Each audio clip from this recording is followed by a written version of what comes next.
Christmas has everything jacked up. Usually on Monday, we go back to the previous week, look at the trends from the next gen stats on NFL.com.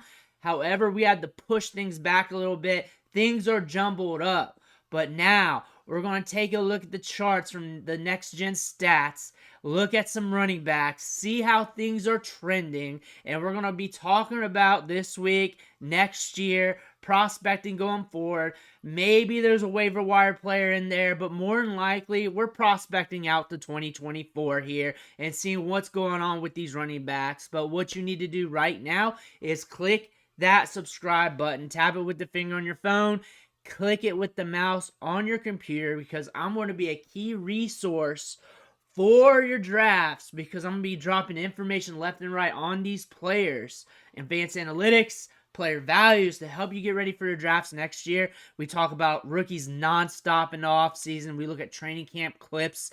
We know what these players are looking like. We know who's on the upswing going into the season, those late round draft picks who are hot in training camp. We know about those. We peg those guys out because we pay high attention to training camp, going over the clips every day and the news, going over what we're seeing.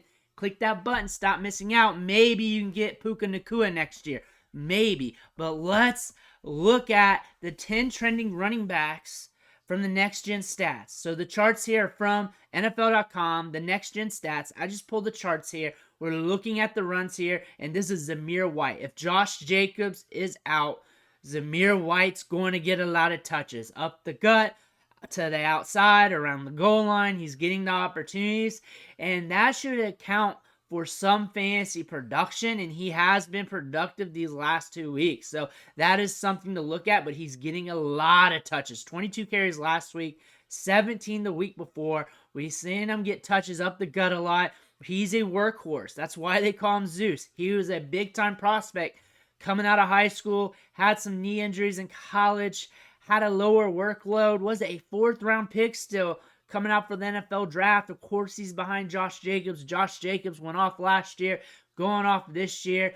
Zamir White's getting his audition right now, and he's doing good. He's doing great. Has tremendous size-adjusted athleticism, and you're expecting him to do good things with a large workload. Kahlil Herbert. This was against the Arizona Cardinals.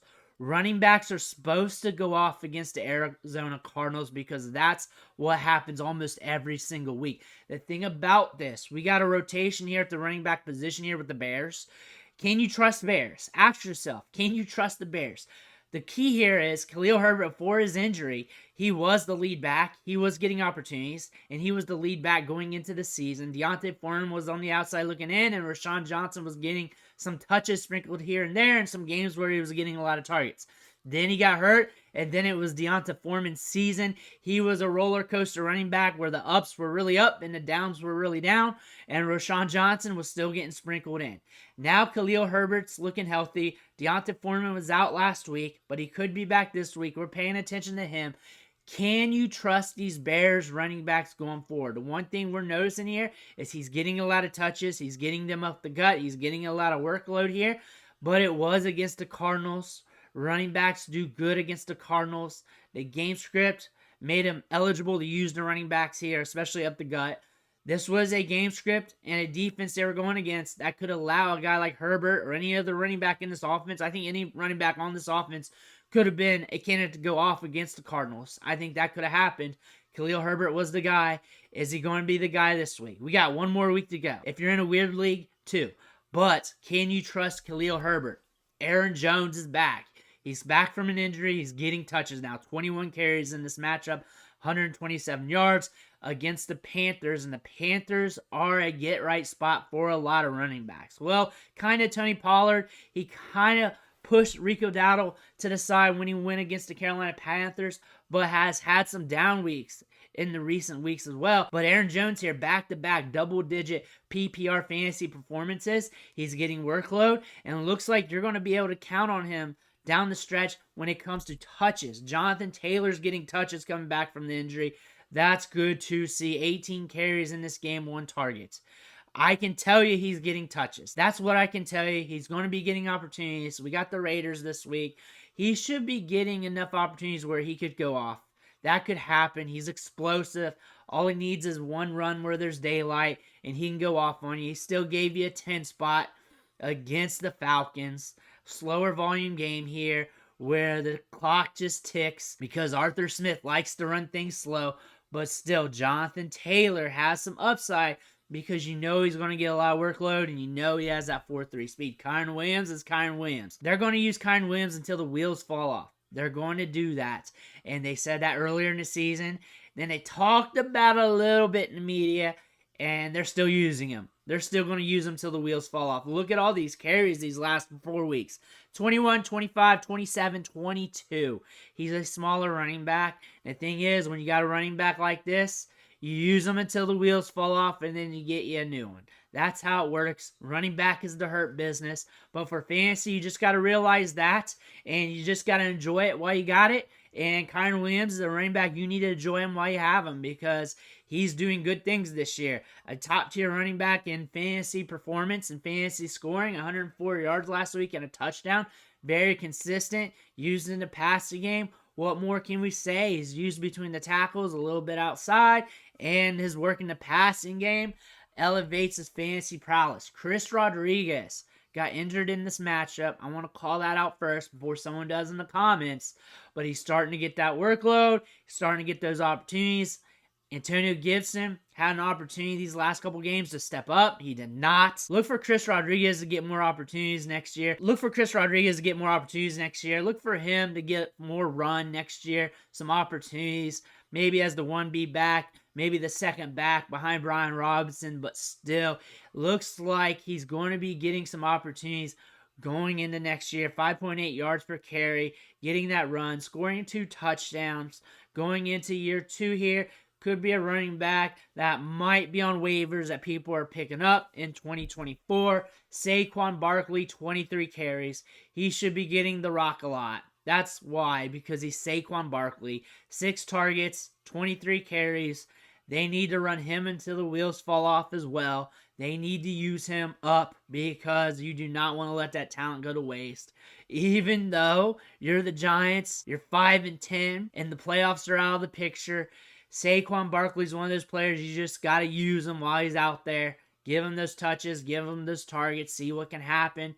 But for fantasy, you know he's getting the workload, and that's a trend that we're seeing for the rest of his career until the wheels come off. The Tampa Bay Buccaneers are not a good matchup for running backs. Travis Etienne was not in an optimal matchup here to score fantasy points.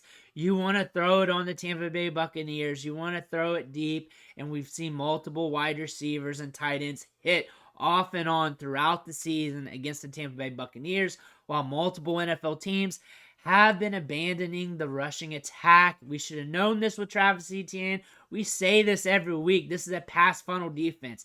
This is a heavy pass funnel defense. You want to pass it heavy on the Tampa Bay Buccaneers. They pursue very good against the rushing attack. They're very aggressive, and they leave themselves open against the pass and on deep ball attempts. But still, Travis Etienne had a low week. Had back-to-back low-scoring games, but still, we got plenty of opportunities. We got a get-right matchup here in Week 17 against the Carolina Panthers. Running backs get right against the Carolina Panthers. So this could be an optimal situation here for Travis Etienne. Tony Pollard's on the down right now. 2 games back-to-back, under 10 fantasy points. A fast-paced game, but still did not lend to top-tier fantasy results. It was more of the CeeDee Lamb experience in this offense like it always is. Tony Pollard has been a roller coaster this season, but still he's getting some work with 12 carries. We're getting double-digit opportunities, and he's a running back right now. It's very hard to depend on, but he does have a history of producing in the box score. Tony Pollard is a player you want to look at going forward. Derrick Henry is getting touches in the back 9 of the season and is firing on all cylinders here with 23.38 fantasy points against Seattle. We got Houston coming up. His previous matchup against Houston, he scored 5 fantasy points in Week 15. However, Week 12, 20 fantasy points against Indy. In Week 13, 25 against Miami. In Week 14, 18.10. He has been rock solid the back half of the season. We've had some down games here and there. The season started off a little bit slow, but a bigger running back like this, those guys tend to finish the year strong. And we're on the road against Houston. He did not score as well against them in weeks 15. However, this could be another get-right performance for Derrick Henry. But those are the trends from the running back position from week 10. Looking at the numbers from the next gen stats over at NFL.com, just to talk some ball on these running backs. Let me know what you think in the comments below. Make sure you hit that subscribe button on the way out. I want to thank you for watching. Catch you on the next video.